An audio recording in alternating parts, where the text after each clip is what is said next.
Yeah, okay, ready. ¿Listo? Ok. Hola, soy Samantha, la Business Manager de la Miss de Inglés, y hoy estoy aquí con Katie Salisbury, directora de la Miss, para platicar un poco sobre este proyecto, cómo inició, de qué se trata y cuál es el futuro de la Miss de Inglés. So we're going to start. So hi Katie, how are you today? Are you in your house? Hi, Sam. Yeah, I'm good. I'm at home. Okay, that's good. So let's start with a brief introduction of you. Could you tell us a little bit about your background and how you ended up teaching English in Mexico City? Sure. Yeah, so I'm from California. I grew up in the Bay Area near San Francisco. I graduated university in 2008. And at that time, I was working just locally and in different things. I decided I wanted to travel and teach English abroad. So I did a TEFL teaching certification in January 2010. And in February 2010, I went to Seoul, Korea, where I taught little kids. I taught kindergarten children and some elementary school children. For my contract was for 1 year, but then I ended up staying longer for another 6 months. So I lived in Korea, in Seoul, for a year and a half. Then after that, I decided I wanted to go to a Spanish-speaking country and live in Europe. So I went to Spain and I taught children in elementary school for 1 school year in Madrid. And in the summer that year, I went to Uganda to teach children for a volunteer opportunity. Then after that, I decided I want to be a little bit closer to the United States. So I went to Mexico. I started teaching in a elementary school in Pachuca in August 2012, and I was there for 1 school year. And then I moved to Mexico City. And so I was in Mexico City teaching at a language school for about 6 months. And then I started doing private tutoring of adults in February 2014. Oh, okay. Sounds like an adventure. And how did you start La Miss de Inglés? Well, so I was doing private tutoring on my own for a while, and then I started to get my schedule really full, and I just had lots of my own students. I started saying no to students or passing them on to some friends, and so I ended up starting to hire other teachers in January 2018. So I've had teachers working with me for about 3 years now. And then we slowly expanded. I hired you in January 2019. So it's been about 2 years that you've been with us, helping us with the management of everything, the administration. So now slowly our team of teachers has grown, but we usually maintain a team of teachers of around 10 teachers. And so La Mista English just evolved very naturally from my own private tutoring to hire additional teachers to help me expand and do more private tutoring. So it was a really natural evolution. Honestly, I wasn't planning to start a language school. It just came out of some success that I had with my students, and then finding other amazing teachers who I wanted to work with. Okay, that's good. And where does the name of La Miss de Inglés come from? Well, I told you at first I was teaching children in Mexico, in Pachuca, and as you know, in Mexico, children tend to say their teachers, miss, miss, miss. Yes. That doesn't happen in other countries that I've been to. That was new for me, and I thought, I thought it was really cute. And so after 1 year of being in Mexico, I was so used to little kids, people calling me miss, miss, miss. So I decided to put La Mista English. Oh, okay. That's a nice way of starting something, because of kids influentials sometimes. Yeah, although we don't primarily teach children now, I think that most adults, they remember their English teacher from school. Yeah, definitely. Um, and why do you like to teach English? I mean, what is your favorite part about teaching English? My favorite part about teaching English is connecting with my students. I like group classes, but I really like one-on-one classes. I like helping students achieve their goals. So I really like being their ally, working with them to achieve whatever they personally want to achieve in their life. So maybe that is studying a master's degree abroad, or moving to another country, or getting a new job, or performing better in their current job, or maybe they, have a boyfriend or girlfriend that speaks another language. I just really like helping students focus on whatever they really want to achieve in their lives. And it makes me feel good when I can be part of that achievement with them. Okay, yeah. It sounds like you really like to help people or the people that get in touch with you to learn English. Yeah, That's I like I like helping them use English to open new doors in their life. okay. And what do you prefer, teaching children or adults? I get that question a lot because I've done both for a number of years, and I think there's pros and cons to both, right? Yeah. With children, there's more fun in some ways to teach children. It's more playful. You could do art projects and all sorts of stuff, games. But of course, with children, you have to deal with classroom management and behavior issues. Yeah. Adults, you could have more interesting and in-depth conversations with. But adults ask really hard questions about English grammar, and sometimes Okay. adults don't have good motivation or have other scheduling issues or busy or whatever. So I don't know. I think there's pros and cons to both. Oh, okay. And how long have you been living in Mexico? I've been living in Mexico since the end of 2012. Okay, and I guess you speak Spanish. Yeah, I speak Spanish fairly well. So I started studying Spanish maybe when I was about 10 years old, I think. I took my first Spanish classes. And so I took Spanish in school, in high school, a little bit in university, but then there was a big gap and I didn't speak Spanish for a long time. I was in Korea. And then I moved to Spain and I started taking some Spanish classes and doing intercambios. So I would find a language exchange partner and we would go for coffee and just chat. And that was really helpful for me. And then after that, Okay. I moved to Mexico and I started taking classes again here to just refresh what I knew. And then, of course, just over time living here, you learn Mexican slang and how to speak Mexican Spanish. And so Mexican. I feel that my level of Spanish is fairly good now, but I struggle with all of the same things that our students struggle with. I struggle with confidence. I struggle with pronunciation. I struggle with remembering verb conjugations and that kind of thing. I feel like I can really empathize with our students very well because I have gone or am currently going through the same process as them. And a lot of our teachers have the similar experience. Okay, so I think that's good because you as a teacher are having the same experience that your students have when they are learning English. Right. I can really empathize with the struggle of learning and what it's like to be a student in a language class. I've taken lots of language classes before, and also what it's like to be out in the real world trying to be yourself, tell a joke in a foreign language and you don't have the confidence. I know what that's like very much. Yeah, it is kind of difficult sometimes. And what about, well, we talk a little bit about you. Now let's talk a little bit about La Misa English. So what is your goal with La Misa English? What is your mission or your purpose with La Misa English? Well, like I mentioned earlier, I really like helping people. I like being their ally to achieve their goals.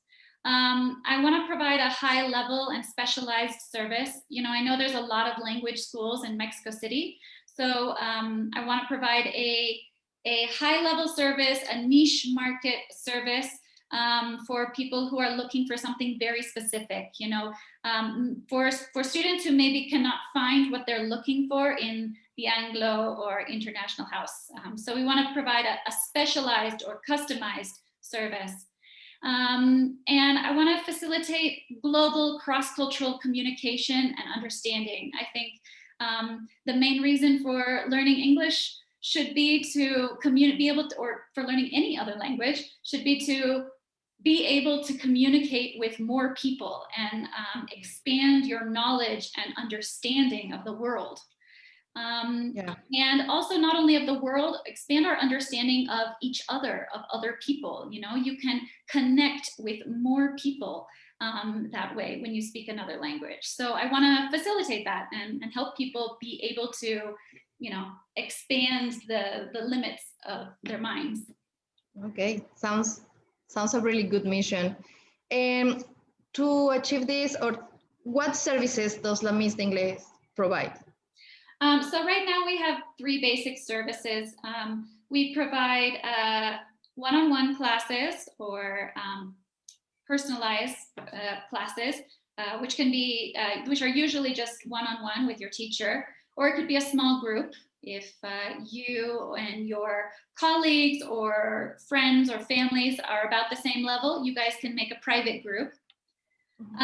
So for those private classes, it could be just about general English, it could be business English, preparation for an exam like IELTS or TOEFL, or conversation classes for advanced students.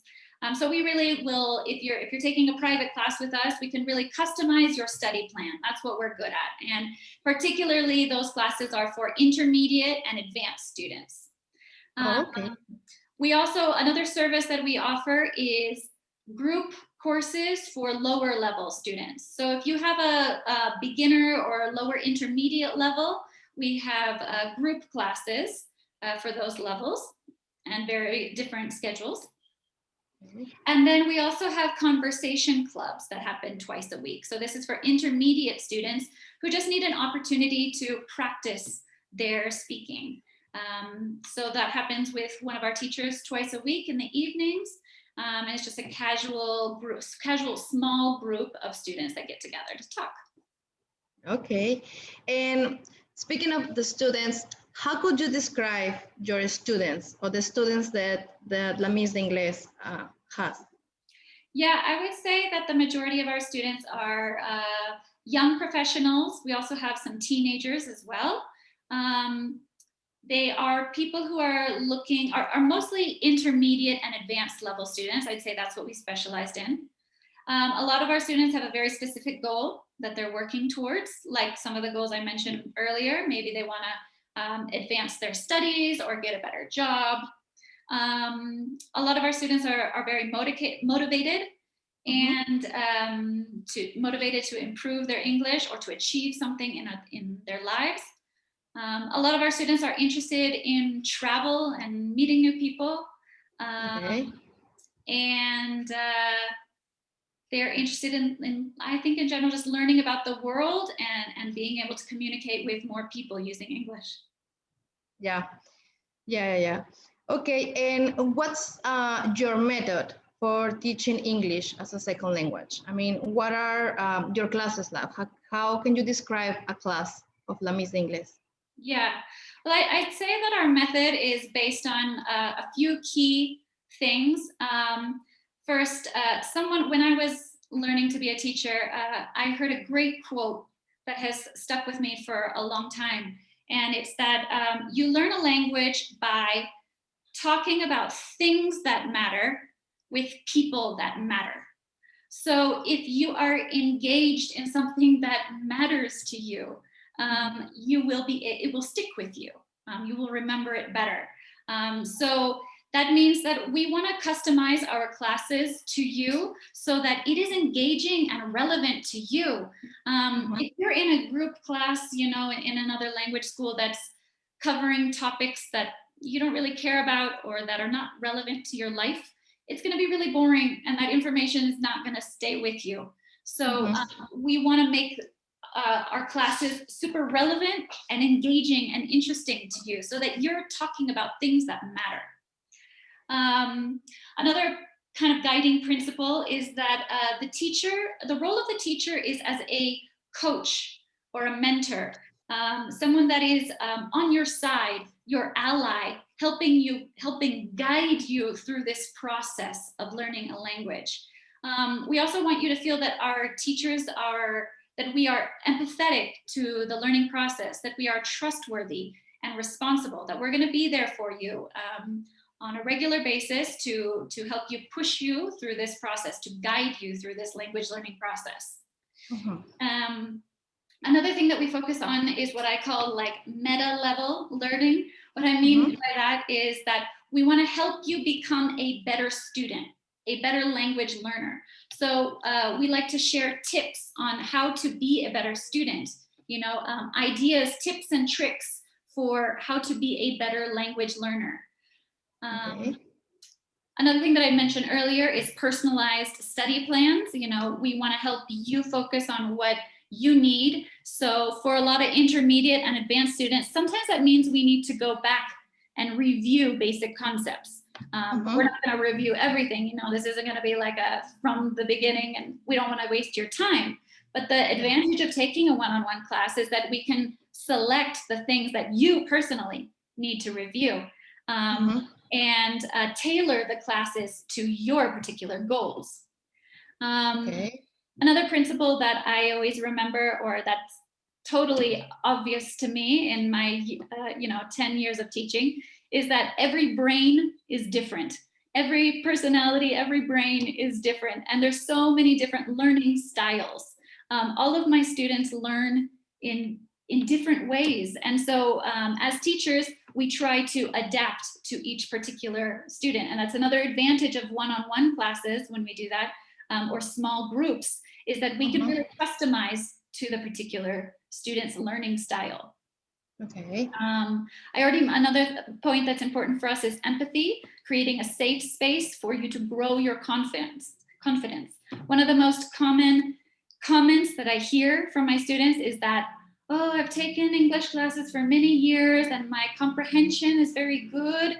I have a pretty good level, but when it comes to the moment to actually speak, I can't, and the words don't come out, and usually it's a confidence problem.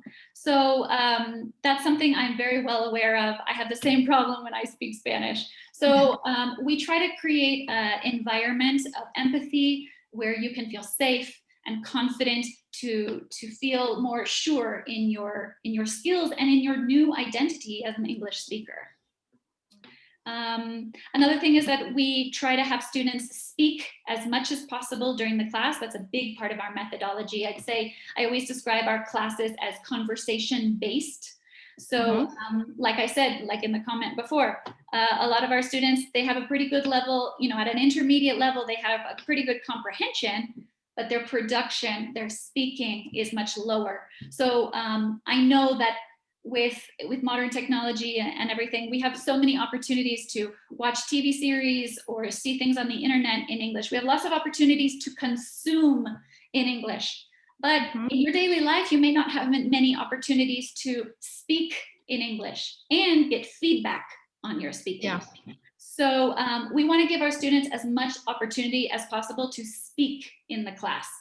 And then we do, so the classes are very speaking based. There'll be some just general conversation, and then there'll be like games and activities to focus on the topic of the day, the grammar topic of the day.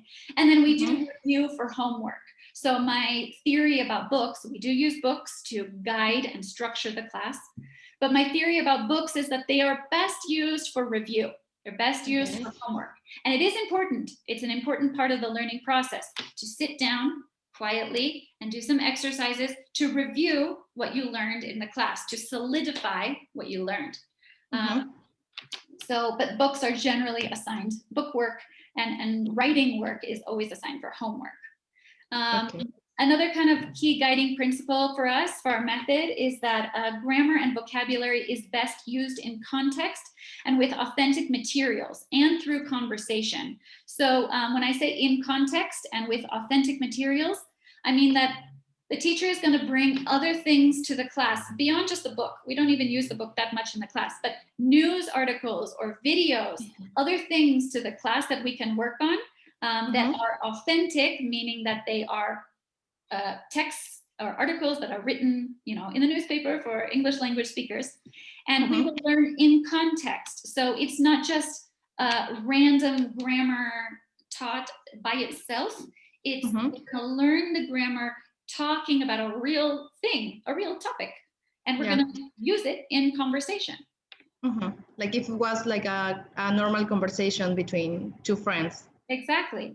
And then one final point is just that we want to use language learning to also learn about global culture at the same time. So we try to take a global perspective, you know, talk about events, current events that are happening all over the world, controversial topics that are relevant all over the world. And so to have like a global perspective for, because I think a lot of young professionals are going to be global professionals working at international companies these days. Yeah. So, so that's the kind of perspective or viewpoint that we take. Okay, that sounds really good. And well, last year was kind of difficult for everybody with the pandemic and everything. So how is it been to adapt, adapting to this new kind of teaching, learning process online? Yeah, it's actually been really good. Before the pandemic, we rarely gave classes online. I would say actually before, I didn't used to like to give classes online because I had all of my materials and things that are now just in a closet. You know, I had lots of tactile materials that I always used in class. And so we had to really change a lot of our ways of teaching. But it's actually been really great. And I think all of our teachers have adapted really well. And I've learned to use new technologies and new tools online. Our classes are, because we already focused primarily on one-on-one classes, I think the online environment is perfect for one-on-one classes and actually more convenient both for teachers and students that you don't have to move and traffic and everything. So it's been really great. And even our group classes, which we do small group classes so that everybody can interact, our group classes work really well, and our conversation club as well works really well online as well. So it has been amazingly, it's worked out amazingly well this past year with classes online. We're planning on continuing that way. Some of our students were maybe a little hesitant at first, but you know, after 1 year, almost all of us are pretty used to doing everything online now. So none of our students have asked to go back to in-person classes. All of our students are very happy with their online classes. So I would say to our potential students, like if you have never tried an online class, give it a try. It's better than you think. It works out really well. Perfect. Okay, Katie, I don't know, something else that you would like to add about La Mista English? No, I think that's it. We offer, like I mentioned, we offer trial classes for both for conversation, for any of our courses, Conversation Club, our group foundations courses, or one-on-one classes. Get in touch with us and tell us about your goals and how we can help you achieve your goals. And we'd be happy to give you a trial class so you can get to know one of our teachers really well. Yeah, reach out to us. Okay. Well, thank you very much, Katie. And we hope La Mista English gets more people, helps more people to achieve their goals. Thanks, Sam. Bye. Bye.